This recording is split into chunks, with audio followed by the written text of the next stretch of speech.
Fiċ-ċentru Laburista taż-Żurri il-Prim Ministru Joseph Muscat tkellem ukoll dwar il-fatt li pajjiżna rnexxielu juża 100% tal-fondi Ewropej.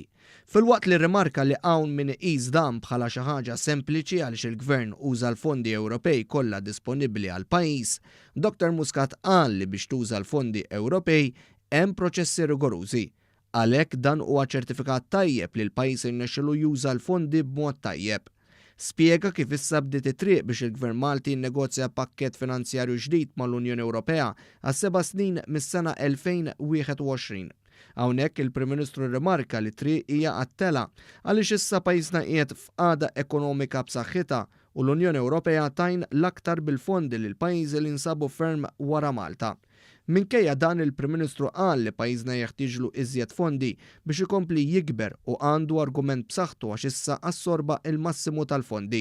Illi jaraw eżatt kemm pajjiż kapaċi jassorbi biex imbagħad jqegħduh bħala il-benchmark ta' kemm għandhom jingħataw flus. U għalhekk jien gburi illi meta ħanpoġġu bil-qiegħda kif qegħdin impoġġu bil-qiegħda mal-Kummissjoni Ewropea aħna ħammorru qudiemhom u ngħidulhom dak kollu illi Malta tajtuna konna kapaċi illi nassorbu. U minn hemmhekk ħankunu qegħdin nitilgħu.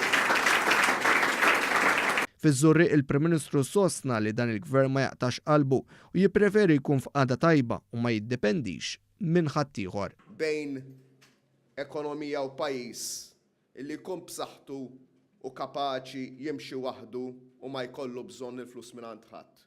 U pajjiż dajjef li jmur bis-sasla jitlob il-flus il-ħadd ieħor nippreferi li jkollna pajjiż b'saħħtu illi pajjiż b'saħħtu li jimxi l qudiem waħdu.